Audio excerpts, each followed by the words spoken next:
Good, good. Doing nothing that's my own tonight. I'm doing all cover pieces. This is by Taylor Molly. This is called Tony Steinberg, the brave 7th grade Viking warrior. Have you ever seen a Viking ship made out of popsicle sticks and balsa wood with tiny coils of brown thread for ropes, 16 oars made out of chopsticks, and a red and yellow sail made from a baby's footy pajamas? I have. He died with his sword in his hand and so went straight to heaven.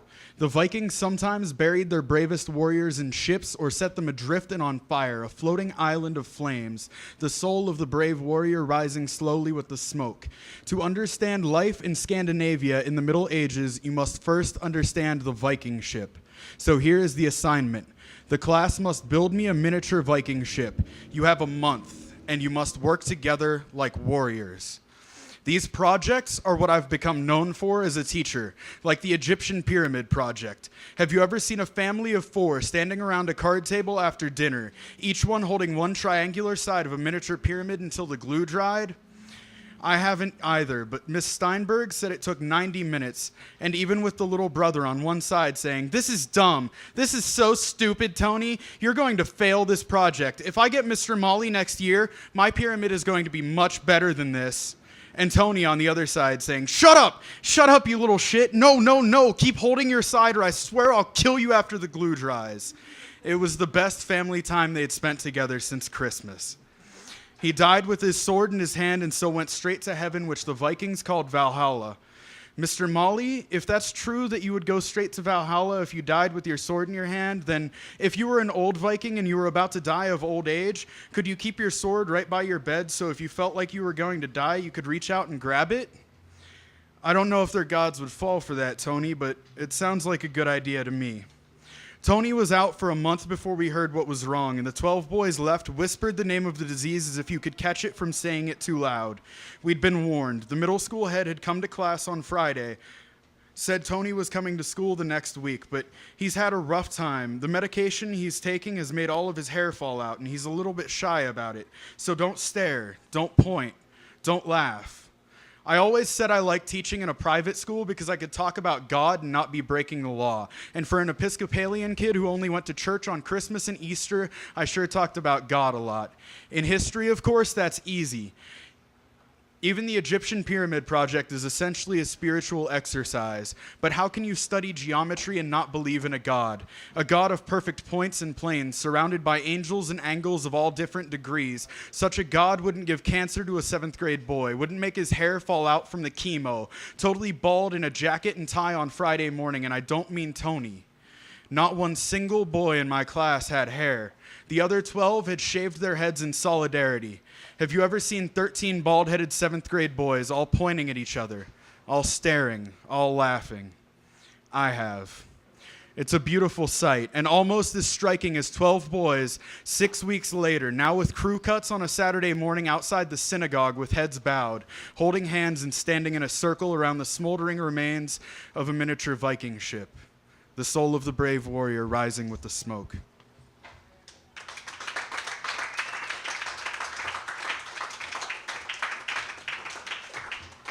And this is by my old roommate from Arizona, Aaron Johnson. Pretty fun piece. Charlie Brown? Yeah, I know who he is. He's the guy who's been in 2nd grade for 4 decades, the youngest icon for balding men there ever has been. Yeah, I know who he is. But get this, I used to work as a clerk, tending the drawer, a corporate whore, and a music store, and I'm chill until this lady with 2 decades more of wrinkles on her face invades the parameters of my personal space. Today's case, she wants to know what's on in-store play. Okay. I was in a nostalgic mood, so I soothed my craving with Vince Guaraldi's Charlie Brown Suite, a sweet gem packed to the brim with jazz sins, piano patterns that flatter my ears and parents actually allow their children to listen to. I look back over the counter. The woman is flabbergasted over the line I casted, her mouth so wide like Monstro the whale that she can't take the bait. So I wait for her brain fuel to replenish, which is apparently diminishing like a gas line in Phoenix, as she says, "But you're too young to know who Charlie Brown is." Then she continues with, "Aren't the Teenage Mutant Ninja Turtles more up your alley?"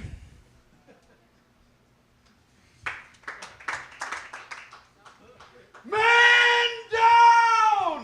I lost my ability to collaborate my brain hemispheres to decorate my next words. Excuse me, bitch, but Bon Voyage Charlie Brown came out in the 80s, and I would rather eat turtles in a half shell than watch them. But thank you for your insensitivity to the possibility that some people aren't responsible for the bullshit that happens in their generation.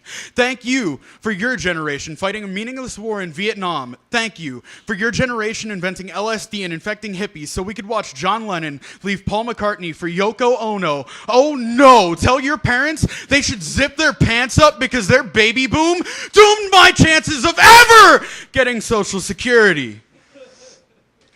I apologize for that orgasm of sarcasm. It's just that I'm sick of ageism because I just lost a promotion to someone I've actually worked longer than because he had 2 decades more of WTE, wasting time experience. So like Charlie Brown, I know what it's like to have the football pulled before you get a chance to kick it. But Charlie Brown never got mad. And for that, you're a good man, Charlie Brown.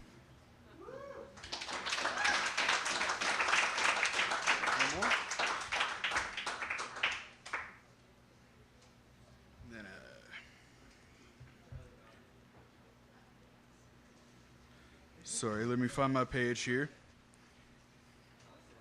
I pulled my bookmark out too early. All right. This is by Derek Brown.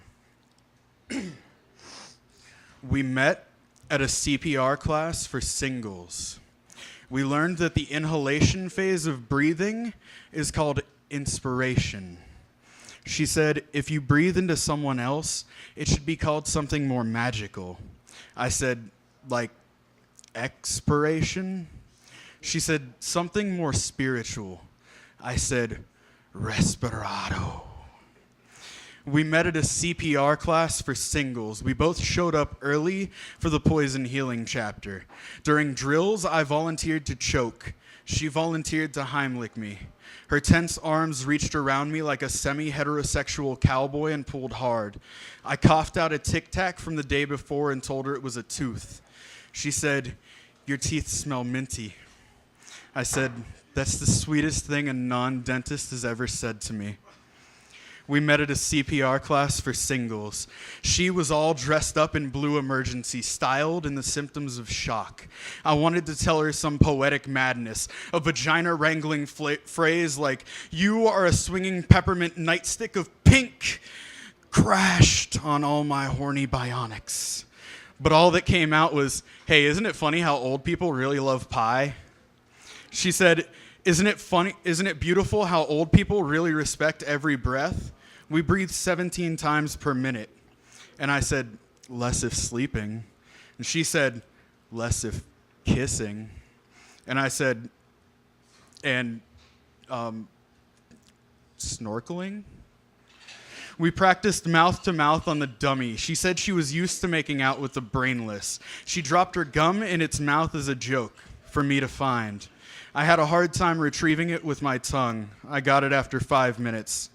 Then the instructor suspended me from further oral interactions with all plastic devices within the room. When it came time for a live volunteer to mimic an unconscious stroke victim, I beat her to it. I laid down, she stepped up, and I closed my eyes. I liked her mouth, docking upon mine in its Armenian grip. I felt upon my lips her I might look like a cop in 24 years mustache and knew we had something in common. And that something was justice. I moved her down to my mouth. We kissed like Europeans who had just discovered that it's okay to put ice in a Coke. The gum fell into my throat and I actually choked. The instructor thought I was getting into the drill again and kept the class coming. A dude with a beard made of tuna fish breathed into me like a diesel leaf blower. A 19-year-old girl with a goiter and no upper lip sneezed into me wetter than a whale porno. Then a short spandexed man who looked like Boris Yeltsin's dead baby slobbered into my tonsils until he pressed his gold-ringed hands on my chest and the big league chew rocketed out like a geyser. We met at a CPR class for singles. I learned that a mouth finding another mouth in its desperate gaping could land and surrender to shared air. And the thing that passes between mouths as the lips connect could save your life. That and massive pumping on the breasts.